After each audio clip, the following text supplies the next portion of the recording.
So this week we're talking about photo sharing sites. You should have already watched this video for a quick look at Instagram. And if you noticed on the end screen, I mentioned that this was created with a program called Adobe Spark, which you will be using at the very end of the semester for your final project, which will be a video. All right, so let's get into this. So as you learned in this week's reading, photos and videos are proven to increase engagement on every social media site. So today we're going to be focusing on social media sites that revolve around photo sharing. We will talk about video sites later in the semester. Now, some of the most popular photo sharing sites include Instagram, Pinterest, Flickr, and Tumblr. And all of those sites are general, as in they don't have specific topics that they focus on, but you can find sub-communities and topics within each. There are also photo sharing sites that revolve around specific topics and communities. For example, here's a list of some photo sharing sites that are more about sharing artwork. So we have DeviantArt, which is one of the oldest art sharing sites around. There is a lot of fan artwork on there, but there's just a whole bunch of different art in general, from painting, photography, just all kinds of great artwork out there. There's Behance, which is Adobe's site for creatives to share their work, and a lot of art directors are also on Behance. So it is kind of known as a place to have your work seen by people in the creative industries that you might be looking to get a job in someday. Okay, Ello is a site that's been around for a couple of years. I'm on there also. I don't have a big presence on it, but I really love looking through there. There's a big focus on graphic design, but there's a lot of really nice current work there to check out. So that's just one example of a subset of photo sharing sites. All right, so let's talk about Pinterest for a moment. So here is an example of what Pinterest looks like. It has so many different topics, and it really starts to change. Your homepage will start to change as you start engaging with it more. So you can see from the screenshot that I have quite a few like makeup tutorials on here, some graphic design, artwork, photography, some food stuff, workouts, hair ideas. So there's all kinds of different stuff on there. So we're going to talk about how Pinterest is actually changing grocery shopping. Who would have thought that social media would change how we shop for groceries?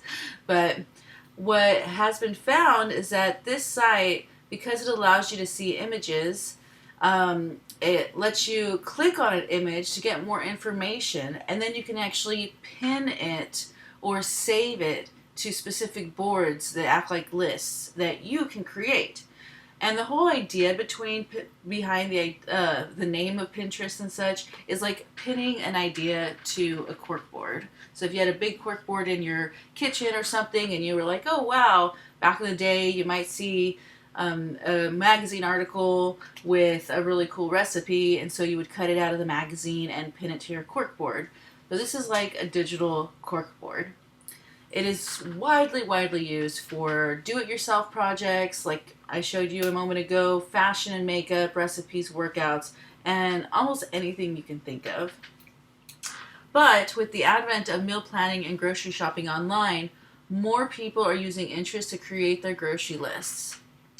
Okay, so this is the part of the video where you need to pause and read this article on how pinners are more likely to grocery shop online and spend more.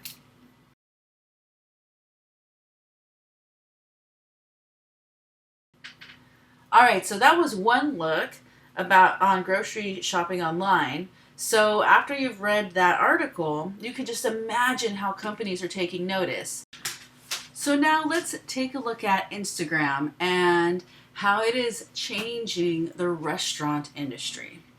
So Decor and plating used to be factors that more high-end restaurants thought about, but now it's become extremely important no matter the price range of a restaurant.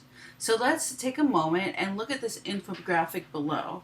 I'm going to kind of cruise through it, but you should definitely go back to it and read through it thoroughly if this is something that's interesting to you, especially if you want to get into food photography. So, how Instagram changed the restaurant industry. There is definitely a huge change from visually appealing plates to splashing out eye-catching decor. Restaurants are capitalizing on the sharing craze to boost their business. From Dirty Bones in London, more people are using Instagram to help them decide where to eat. So as a restaurant group, it's key for us to make sure that people are getting the best possible shots of all our dishes. And here's some really interesting numbers. 69% of millennial diners take a photo of their food before eating it. Raise your hand if you're one of those. I am. 59% of millennial diners say they review menus online often or very often. 20% say they dine out more than their generational predecessors. 50% of Gen Z prefer limited service and fast casual over full service restaurants. 30% of millennial diners actively avoid restaurants with a weak Instagram presence. That is huge. So the average guest takes pictures for 10 minutes before ordering anything. Now, my husband has learned that when we do order, once the food comes out, he doesn't start eating for a minute until I have a chance to take a photo. He gets a little annoyed sometimes, true. So here's some of the most grammed foods. Have you taken photos of any of these? I know I have. We literally think about framing our photographs and how we can capture the essence of our experience within the square frame of Instagram specifically, says Varun Kataria, a restaurateur. And here is the anatomy of a viral restaurant. So one, we have wallpaper, eye-catching wallpaper or wall art that makes great backgrounds for food. Good lighting is something that restaurants are thinking about now. Attention to detail, from the menu to to-go bags, the entire dining experience is important. Some restaurants are even giving out LED lights so that they get better photos for Instagram. Decorative floor tiles have become an interesting detail that people photograph, and signature dishes that look great on Instagram. We also have an exterior feature wall. People like to take that selfie before they even walk in. Pretty plates so that your food looks beautiful, along with menus. Neon signs, hanging plants are very trendy items for social media restaurants. And some restaurants even remodel every few months to keep up with social media trends. Expert storytelling, creating a narrative in your restaurant to intrigue customers. What's the story? So here's an example of Jack's wife, Frida, a popular New York eatery who tells the love story of the founders. And they use their food, decor, and encourage diners to start their own love story with souvenirs. So next time you go to a restaurant, think about these things.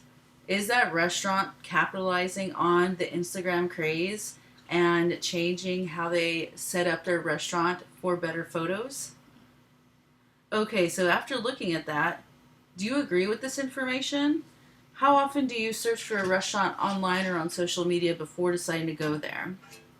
This is huge. I know I do this all the time. So if you're in the restaurant industry or are going to be connected in any way, this is a big deal. And not just for the restaurant industry, for really everyone, because good photos can be a great way to show your clients, followers, and customers what your brand is about and what to expect from you. Taking time to refine and work on your photo skills can greatly improve your designs and social media presence.